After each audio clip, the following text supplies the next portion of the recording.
ನಮಸ್ಕಾರ. ಇವತ್ತಿಗೆ ನಾನು ಹಿಮಾಲಯಕ್ಕೆ ಬಂದು 10 ದಿನಗಳು ಸಂದವು.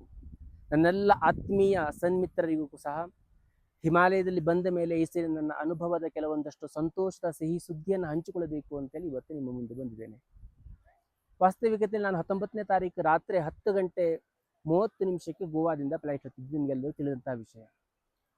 ಬೆಳಿಗ್ಗೆ 9 ಗಂಟೆ 9:30ಗೆ ನಾನು ಡೆಹ್ರಾಡೂನ್ನಲ್ಲಿ ಇಳಿದೆ. ರಾತ್ರಿ ಪುನಃ ನಿದ್ರೆ ಇಲ್ಲಾಗಿತ್ತು. ನನಗೆ ಈ ಸರಿ ಕೇದಾರಕ್ಕೆ ಅಥವಾ ಬದರಿಗೆ ಹೋಗುವಂಥ ಒಂದು ವಿಚಾರ ಹೇಳುವಂಥದ್ದು ನನ್ನ ಮನಸ್ಸಿನಲ್ಲಿ ಇಲ್ಲಾಗಿತ್ತು. ಆದಿಕೈಲಾಸ ಅಥವಾ ತುಂಗನಾಥ ಈ ರೀತಿಯಾಗಿ ಬೇರೆ ರೀತಿಯ ಕ್ಷೇತ್ರಗಳಿಗೆ ಹೋಗಿ ಅನುಷ್ಠಾನವನ್ನು ಮಾಡಬೇಕು ಅನ್ನುವಂಥ ಒಂದು ವಿಚಾರವನ್ನು ಇಟ್ಕೊಂಡಿದ್ದೆ. ರಾತ್ರಿ ನಿದ್ದೆ ಇಲ್ಲದೆ ಕಾರಣವಾಗಿ ಹರ್ಷಿಕೇಶದಲ್ಲಿ ಒಂದು ದಿವಸ ಇದ್ದು ಸ್ವಲ್ಪ ಸುಸ್ತನ್ನು ಸರಿ ಮಾಡಿಕೊಂಡು ಒಂದು ರೆಸ್ಟ್ ತಗೊಂಡು ಆಮೇಲೆ ಹೊರಡುವ ಅಂತೇಳಿ ಯೋಚನೆ ಮಾಡ್ತಾ ಇದ್ದೆ. ಡೆಹ್ರಾಡೂನಿಂದ ಇನ್ನೇನು ವಿಮಾನನ ಇಳಿದು ಹೊರಗಡೆ ಬಂದೆ. ಹೊರಗಡೆ ಬರ್ತಾ ಇದ್ದ ಹಾಗೆ ಒಬ್ಬ ವ್ಯಕ್ತಿ ಕೇಳಿದರು, ಮಹಾರಾಜ್ ಕಿಧರ್ ಜಾ ರಹೆ? मैं तो हर्षिकेश जा रहा हूँ. ಗಾಡಿಯನ್ನು ಹುಡುಕ್ತಾ ಇದ್ದೆ ಹೊರಗಡೆ ಹೋಗ್ಲಿಕ್ಕೋಸ್ಕರವಾಗಿ. ಅಷ್ಟೊತ್ತಿಗೆ ಆಯ್ಯ ಮಹಾರಾಜ್ ಕೇದಾರ್ನಾಥ್ ಜಾಯಂಗೆ. ಅವರೊಂದು ಕಾರ್ ರೆಡಿ ಮಾಡ್ಕೊಂಡಿದ್ದಾರೆ. ಕಾರಲ್ಲಿ ಬಾಕಿ ಎಲ್ಲ ಸೀಟ್ ತುಂಬಿದೆ, ಒಂದು ಸೀಟ್ ಖಾಲಿ ಇದೆ. ಅವ್ರು ನನ್ನ ಹತ್ರ ಬನ್ನಿ ಅಂತೇಳಿ ಕೇಳ್ತಾ ಇದ್ದಾರೆ. ಆಮೇಲೆ ಇಲ್ಲ, ನಾನು ಹರ್ಷಿಕೇಶಕ್ಕೆ ಹೋಗಬೇಕು ಅಂತಂದೆ. ನಾನು ಹೋಗಿ ನಿಂತ್ಕೊಂಡೆ. ಒಂದು 15-20 ನಿಮಿಷಕ್ಕಾದ್ರೂ ಹರ್ಷಿಕೇಶಕ್ಕೆ ಹೋಗ್ಲಿಕ್ಕೆ ಯಾವುದೂ ಒಂದು ಗಾಡಿ ಸಿಗಲಿಲ್ಲ.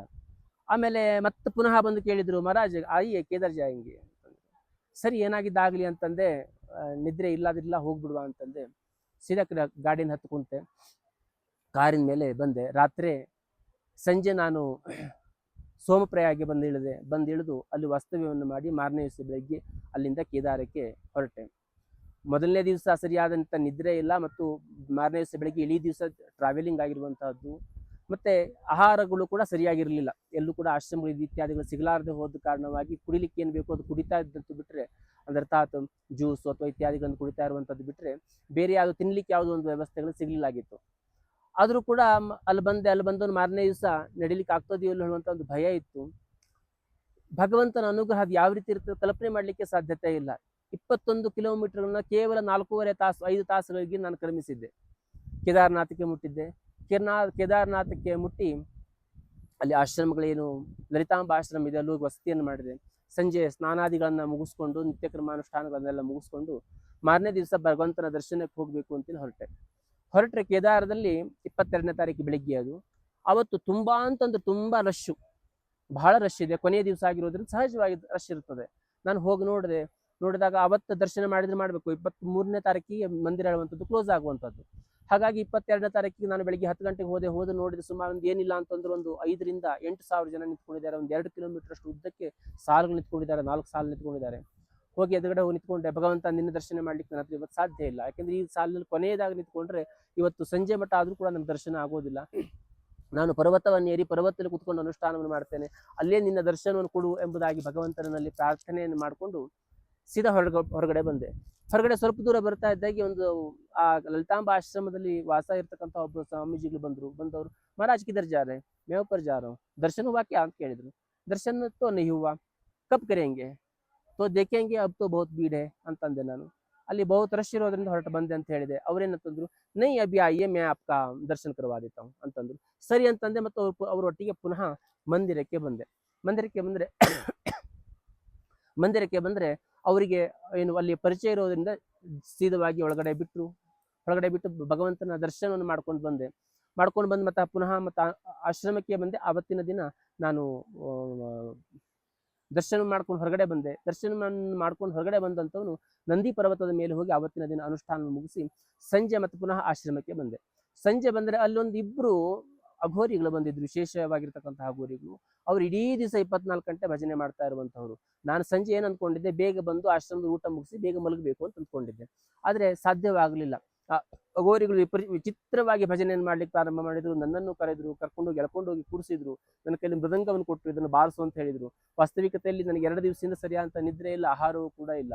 ಇನ್ನೊಂದೇನಾಗಿತ್ತು, ಬರೀ ತಿನ್ಲಿಕ್ಕೇನು ಸಿಗ್ಲಾರ್ದೆ ಹೋದ್ರಿಂದ ನಾನು ಲಿಂಬು ಪಾನಕ ಇಂಥದ್ದನ್ನೇ ನಾನು ಕುಡಿತಾ ಇರೋದ್ರಿಂದ ಏನಾಗಿದೆ, ಹೊಟ್ಟೆಯೂ ಕೂಡ ಸರಿಯಾಗಿರ್ಲಿಲ್ಲ ಆಗಿತ್ತು. ಅದೊಂದು ಸಮಸ್ಯೆ ಹೇಳುವಂಥದ್ದು ಆಗ್ತಾ ಇತ್ತು. ಆದ್ರೂ ಅವ್ರಿಗೆ ಮಾತಿಗೆ ಇಲ್ಲ ಅಂತ ಹೇಳಲಿಕ್ಕೆ ಆಗುದಿಲ್ಲ, ಹೌದು ಅಂತ ಹೇಳುವಂತಹ ಪರಿಸ್ಥಿತಿ ನನಗಿಲ್ಲ. ಆದ್ರೂ ಎಳ್ಕೊಂಡೋಗಿ ಕೂರಿಸಿದ್ರು, ಭಜನೆಯನ್ನು ಮಾಡ್ಲಿಕ್ಕೆ ಪ್ರಾರಂಭ ಮಾಡಿದ್ರು. ರಾತ್ರಿ 12 ಗಂಟೆ ಮಟ್ಟ ಭಜನೆಯನ್ನು ಮಾಡಿದ್ರು. 12 ಗಂಟೆ ಮಟ್ಟ ಭಜನೆಯನ್ನು ಆಯಿತು. ಇನ್ನೇನು 12 ಗಂಟೆಗೆ ಮಲಗಬೇಕು. ಹೋಗಿ ಮಲಗುವಂಥ ಸಮಯದಲ್ಲಿ ಕೇಳಿದ್ರು, ಮಹಾರಾಜ್ ಕಲ್ ದರ್ಶನ ಕರೆಂಗೆ ಕ್ಯಾ ಅಂತ ಕೇಳಿದ್ರು. ದೇಖೆಂಗೆ ಅಂತಂದೆ ನಾನು. ಯಾಕೆಂತಂದ್ರೆ ಮೊದಲನೇ ದಿವಸ ದರ್ಶನ ಅಂತೂ ಆಗಿತ್ತು. ಮಾರನೇ ದಿವಸ ಏನಾಗಿತ್ತು, 12 ಗಂಟೆಯಿಂದ ಬೆಳಿಗ್ಗೆ 3 ಗಂಟೆವರೆಗೆ ಮಾತ್ರ ದರ್ಶನ ಇರುವಂತದ್ದು.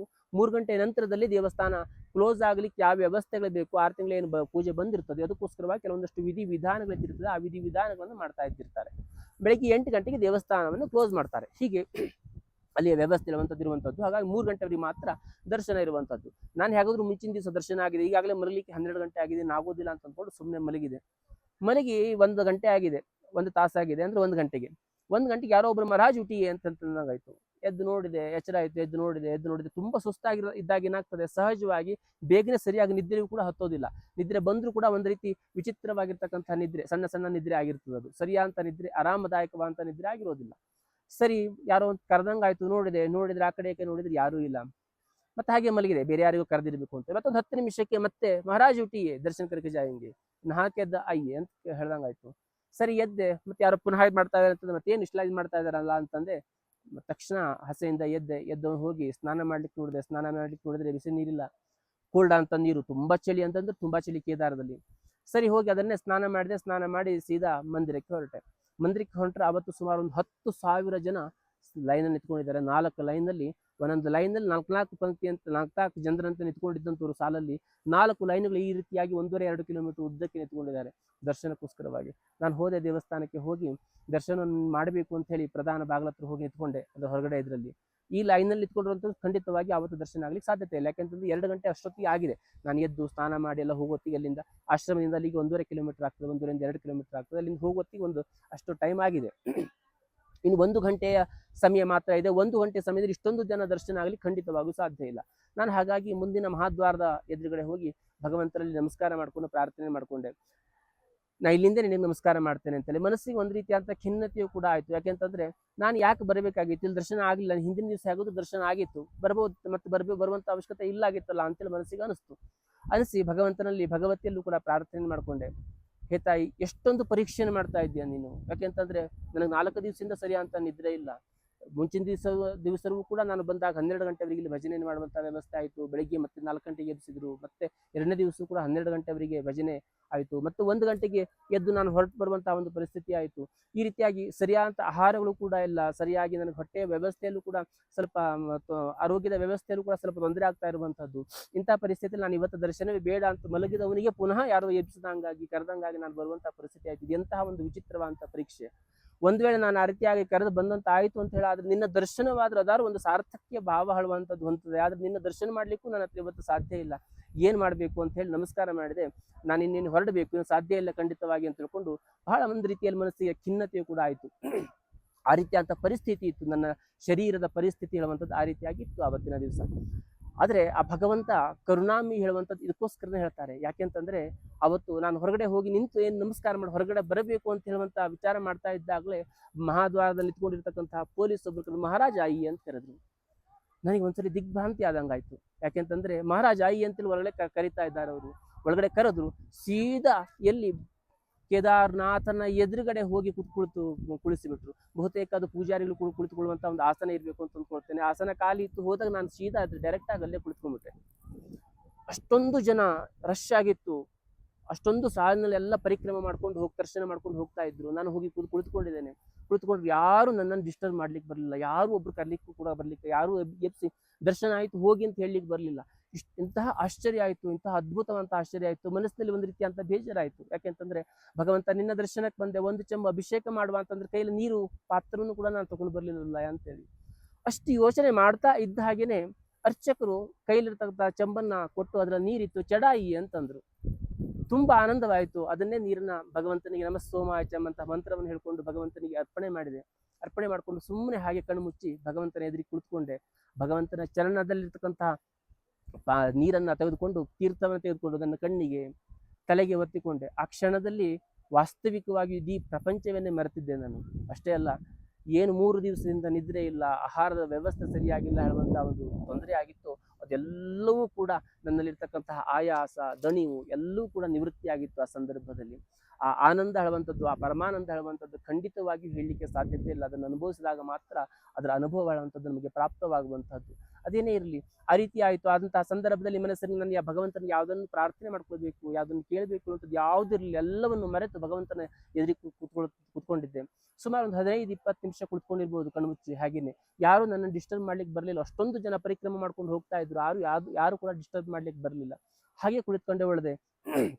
ಕೊನೆಯಲ್ಲಿ ಎದ್ದು ಮನಸ್ಸಿನಲ್ಲಿ ಭಗವಂತನಲ್ಲಿ ಪ್ರಾರ್ಥನೆ ಮಾಡಿಕೊಂಡೆ. ನಾನು ಕೋಟಿ ಲಲಿತ ಸಹಸ್ರನಾಮ ಮಹಾಯಾಗ ಎಂಬಂಥದ್ದನ್ನು ಸಂಕಲ್ಪ ಮಾಡಿದ್ದೇನೆ. ಇದು ಲೋಕ ಕಲ್ಯಾಣಾರ್ಥವಾಗಿ ಮಾಡಿರುವಂಥದ್ದು. ನನ್ನ ಯಾವುದೇ ರೀತಿಯಾಗಿರ್ತಕ್ಕಂತಹ ಸ್ವಾರ್ಥವಾಗಿರ್ತಕ್ಕಂತಹ ಭಾವವನ್ನು ಇಟ್ಟುಕೊಂಡು ಖಂಡಿತವಾಗಿ ಮಾಡಿಲ್ಲ. ನಿನ್ನ ಚರಣ ಸೇವೆಯನ್ನು ಇತೋಪ್ಯಧಿಕವಾಗಿ ಮಾಡಬೇಕು ಹೇಳುವಂತಹ ಒಂದು ಇಚ್ಛೆ ಹೇಳುವಂಥದ್ದು ನನ್ನ ಮನಸ್ಸಿನಲ್ಲಿದೆ. ಹಾಗಾಗಿ ಅದಕ್ಕೋಸ್ಕರವಾಗಿ ಈ ಮಹಾಯಾಗವನ್ನು ಸಂಕಲ್ಪವನ್ನು ಮಾಡಿದ್ದೇನೆ.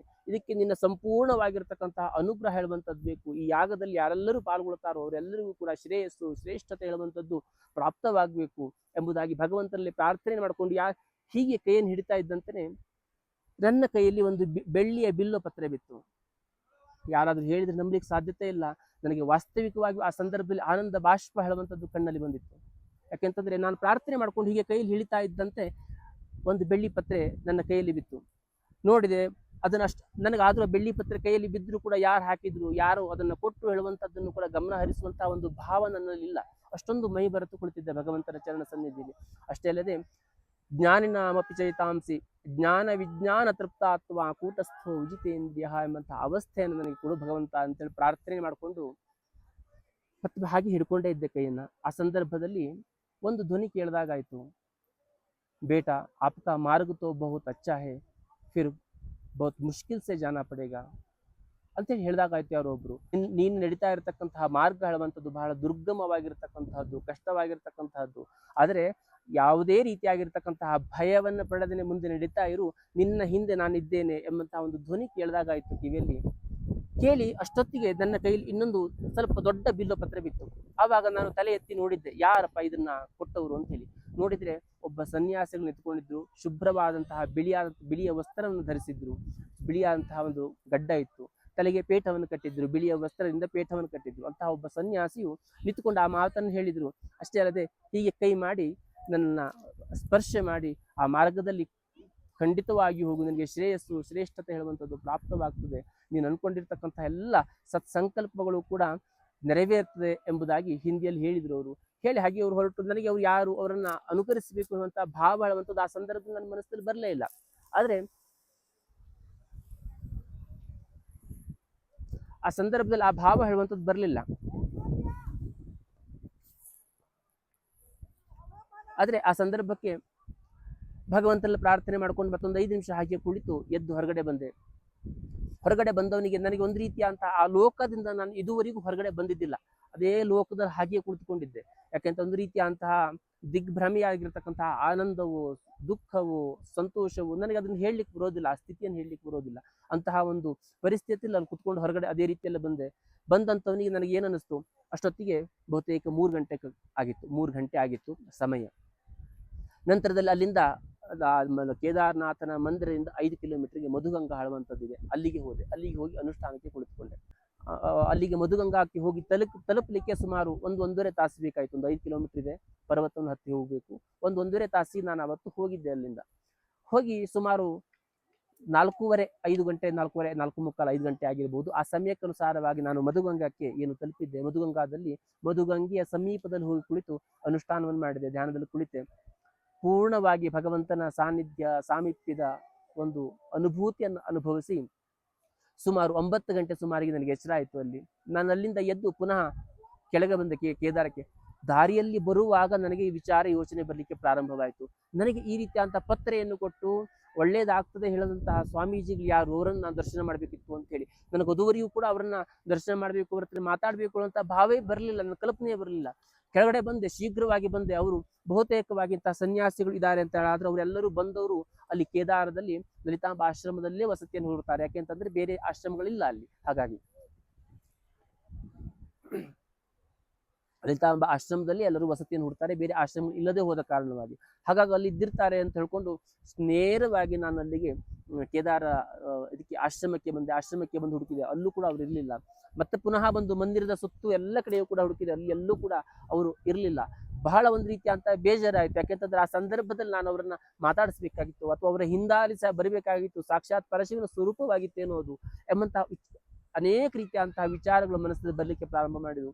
ಬಹಳ ಅಂತಂದ್ರೆ ಬಹಳ ಎಲ್ಲ ಕಡೆಯಲ್ಲೂ ಕೂಡ ಹುಡಿದೆ. ಒಂದು ರೀತಿಯಾಗಿ ಅವ್ರನ್ನ ಕಾಣಬೇಕು, ಇನ್ನೊಮ್ಮೆ ನೋಡ್ಬೇಕು, ಅವರ ದರ್ಶನ ಮಾಡ್ಬೇಕು ಅನ್ನುವಂತ ಒಂದು ತುಡಿತ, ಒಂದು ರೀತಿಯಾಗಿರ್ತಕ್ಕಂಥ ಅದು ಹೇಳಲಾರದಂತಹ ಒಂದು ಭಾವ ಹೇಳುವಂಥದ್ದು ನನ್ನಲ್ಲಿ ಪ್ರಾರಂಭವಾಗಿತ್ತು. ಒಂದು ರೀತಿಯಲ್ಲಿ ದುಃಖ, ಒಂದು ರೀತಿಯಲ್ಲಿ ಸಂತೋಷ. ಯಾಕೆಂತಂದ್ರೆ ಒಂದು ರೀತಿಯಲ್ಲಿ ಅವ್ರು ಪ್ರಸಾದ ಕೊಟ್ಟುಕೊಳ್ಳುವಂತಹ ಒಂದು ಸಂತೋಷ, ಒಂದು ರೀತಿಯಲ್ಲಿ ಅವರು ನನಗೆ ಪುನಃ ಸಿಗಲಿಲ್ವಲ್ಲ ಹೇಳುವಂತಹ ಒಂದು ದುಃಖ. ಇದು ಎರಡರ ಮಧ್ಯದಲ್ಲಿ ಒಂದು ರೀತಿಯಂತ ತೊಳಲಾಟದಲ್ಲಿ ನಾನು ಅಲ್ಲಿಂದ ಎಲ್ಲ ಕಡೆ ಕೂಡ ಕ್ರಮಿಸಿ ಪುನಃ ಆಶ್ರಮಕ್ಕೆ ಬಂದೆ. ನಾನು ಅವತ್ತು ಏನು ಮಂದಿರ ಕ್ಲೋಸ್ ಆಗುವ ಕಾರಣಕ್ಕೋಸ್ಕರವಾಗಿ ಕೇದಾರದಿಂದ ಕೆಳಗಡೆ ಕೇದಾರನಾಥರನ್ನ ಏನು ಕರ್ಕೊಂಡ್ಬರ್ತಾರೆ ಡೋಲಿಯಲ್ಲಿ, ಅಲ್ಲಿಗೆ ಬಹುತೇಕ ಅದ್ರ ಹಿಂದೆ ಬಂದಿರಬಹುದು ಹೇಳುವಂತ ಒಂದು ವಿಚಾರ ತಲೆಗೆ ಬಂತು. ಹಾಗಾಗಿ ಆಶ್ರಮಕ್ಕೆ ಹೋಗಿ ಆಶ್ರಮದ ಸ್ವಾಮೀಜಿಯವರ ಹತ್ರ ಹೋಗಿ ನಾನು ಇಲ್ಲ, ನಾನು ಇವತ್ತು ಹೊರಡ್ತಾ ಇದ್ದೇನೆ, ಹಾಗಾಗಿ ಅವರನ್ನ ಇಂಥವ್ರು ಹೀಗೆ ಸಿಕ್ಕಿದ್ರು, ಈ ರೀತಿ ಆಯ್ತು ಹೇಳುವಂತ ಒಂದು ವ್ಯವಸ್ಥೆಯನ್ನು ಹೇಳಲಿಲ್ಲ. ಆದರೆ ಅವರನ್ನು ನಾನು ಇವತ್ತು ಹೊರಡ್ತಾ ಇದ್ದೇನೆ ಹೇಳುವಂತ ಮಾತನ್ನು ಹೇಳಿ ನಾನು ಹೊರಡಬೇಕು ಹೇಳುವಂತ ಒಂದು ವಿಚಾರವನ್ನು ಕೂಡ ಮಾಡಿದೆ. ಮುಂದೆ ಏನಾಯಿತು, ಮುಂದೆ ವಿಶೇಷವಾಗಿರ್ತಕ್ಕಂಥ ವ್ಯವಸ್ಥೆಯಲ್ಲಿ ನನಗೆ ಯಾವ ರೀತಿ ಅಂತ ಅನುಭವಗಳು ಆಯಿತು ಎಂಬಂತಹ ಒಂದು ವಿಷಯವನ್ನ ಮುಂದೆ ಹೇಳ್ತೇನೆ. ಯಾಕೆಂತಂದ್ರೆ ಇವತ್ತು ಹೇಳಲಿಕ್ಕೆ ನನಗೆ ಸಮಯವೂ ಕೂಡ ಇಲ್ಲ, ಮತ್ತು ವಿಡಿಯೋ ಕೂಡ ಬಹಳ ದೊಡ್ಡದಾಗಿಬಿಟ್ರೆ ಅದನ್ನ ಅಪ್ಲೋಡ್ ಮಾಡೋದು ಕೂಡ ತುಂಬ ಕಷ್ಟವಾಗ್ತದೆ. ಹಾಗಾಗಿ ನಾಳೆಯ ದಿವಸ ಇದ್ರ ಬಗ್ಗೆ ನನಗೆ ಸಮಯವಾದಾಗ ಅದರ ವ್ಯವಸ್ಥೆ ಬಗ್ಗೆ ನಾನು ಹೇಳ್ತೇನೆ.